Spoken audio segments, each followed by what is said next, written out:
Surya Paloh anggap kasus Menkominfo bisa pengaruhi elektabilitas Anies Baswedan. Elektabilitas Nasdem sekaligus bakal calon presiden, capres, dari Koalisi Perubahan untuk Persatuan, KPP, Anies Baswedan bisa tergerus karena penetapan tersangka Johnny G. Plate. Kejaksaan Agung menetapkan politisi Nasdem yang juga Menteri Komunikasi dan Informasi, Menkominfo, Sekretaris Jenderal, Sekjen, Partai Nasdem itu menjadi tersangka kasus dugaan korupsi penyediaan menara Base Transceiver Station, BTS, 4G dan infrastruktur pendukung 1, 2, 3, 4, dan 5 bakti Kementerian Kominfo tahun-tahun 2020 sampai tahun 2022. Ya kawan-kawan tahu itu. Pertanyaan Anda bisa jawab. Pengaruh pasti ada, ujar Ketua Umum Partai Nasdem Surya Paloh dalam jumpa pers di Nasdem Tower, Jakarta Pusat, Rabu, tanggal 17 Mei tahun 2023. Menurutnya, persepsi publik terhadap sebuah partai politik bisa memberikan pengaruh terhadap elektabilitas. Surya Paloh juga mengakui bahwa kekuatan keyakinan publik menjadi salah satu faktor kunci untuk memenangkan pemilu 2024. Institusi partai politik yang dibangun oleh kekuatan persepsi dan keyakinan publik, salah satu faktor atau key faktor. Ya, menentukan sekali, kata Surya Paloh. Dia lantas menyinggung kerja wartawan yang juga bisa memengaruhi elektabilitas sebuah partai. Apabila media mempersepsikan Nasdem sebagai partai yang buruk, maka elektabilitasnya pun akan anjlok. Tergantung bagaimana kita membangun persepsi publik. Dan itulah peran rekan-rekan institusi pers.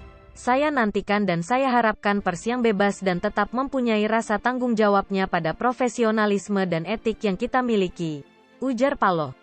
Sebagai informasi, dari hasil berbagai lembaga survei, Anies kerap menduduki posisi 3 teratas sebagai capres dengan elektabilitas tertinggi.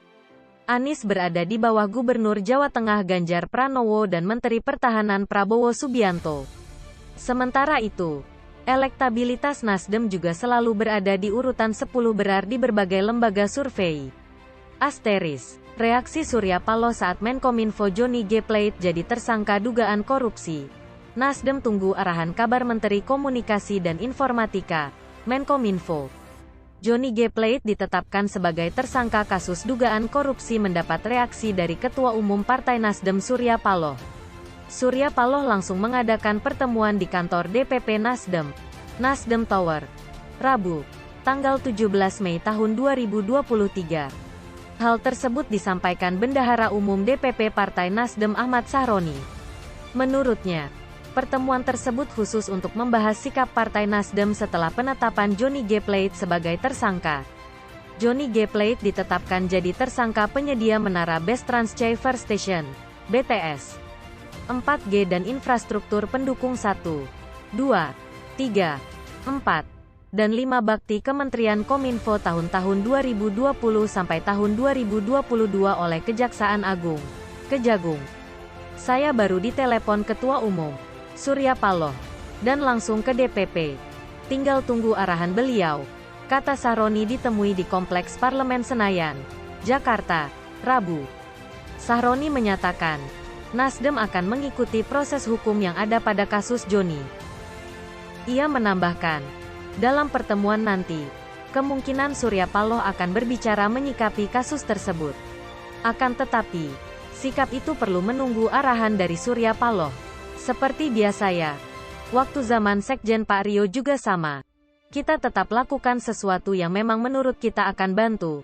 Kita bantu. Tapi, saya tunggu arahan ketum, ungkapnya.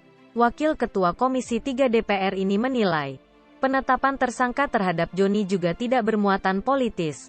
Meski Nasdem saat ini kerap diasumsikan jauh dari koalisi pemerintahan Presiden Joko Widodo, Jokowi. Menurutnya, penetapan tersangka Johnny sudah sesuai dengan proses yang berlaku. Tapi kan karena yang bersangkutan Pak JP, Johnny G. Plate, diumumkan tersangka tadi oleh Kejaksaan. Saya rasa ini bukan terkait politik tapi memang latar belakang hukum yang berlaku kepada Johnny Plate sudah ditetapkan, katanya. Jadi bukan berarti sekonyong-konyong itu muncul jadi tersangka. Kan ada proses yang sudah dilalui beberapa bulan, sambung Sahroni. Diberitakan sebelumnya, Kejagung Republik Indonesia menetapkan Johnny G. Plate sebagai tersangka. Plate menjadi tersangka kasus dugaan korupsi penyediaan menara BTS 4G dan infrastruktur pendukung 1, 2, 3, 4 dan 5 bakti Kementerian Kominfo tahun-tahun 2020 sampai tahun 2022. Satu orang sudah ditetapkan sebagai tersangka seperti yang Anda saksikan tadi dan langsung dilakukan penahanan, ujar Kepala Pusat Penerangan Hukum Kejagung Ketut Sumedana dalam jumpa pers di Kejagung, Rabu. Direktur Penyidikan Jampitsus Kejagung Kuntadi mengungkapkan, penetapan tersangka terhadap Plate terkait wewenang dia sebagai pengguna anggaran dan posisinya sebagai menteri. Tentunya selaku pengguna anggaran dan selaku menteri. Atas hasil pemeriksaan tersebut sehingga tim penyidik pada hari ini telah meningkatkan status yang bersangkutan dari saksi menjadi tersangka, kata Kuntadi. Pantauan Kompas.com di lokasi. Plate tampak keluar mengenakan rompi berwarna pink atau merah muda khas baju tahanan Kejagung. Tangannya juga terlihat di borgol. Baca juga. Jejak Menkominfo Johnny G. Plate di kasus korupsi BTS berujung tersangka setelah keluar dari gedung pemeriksaan. Johnny langsung masuk ke mobil tahanan Kejagung. Penetapan tersangka Menkominfo dilakukan setelah penyidik menggelar pemeriksaan ketiga pada hari ini. Adapun Plate sudah diperiksa sebanyak 3 kali, yakni pada hari ini. Kemudian, pada Selasa, tanggal 14 Februari tahun 2023, dan Rabu, tanggal 15 Maret tahun 2023, dalam kapasitas sebagai saksi. Setelah ditetapkan tersangka, Johnny G. Plate langsung ditahan di rumah tahanan Salemba Cabang Kejagung Agung untuk 20 hari ke depan. Selain Johnny, Kejagung sebelumnya sudah menetapkan 5 orang tersangka.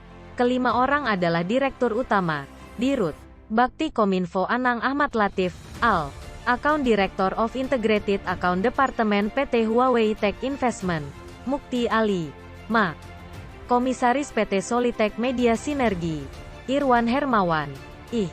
Kemudian, Direktur Utama PT Mora Telematika Indonesia, Galubang Menak, GMS, dan Tenaga Ahli Human Development, HUDEV.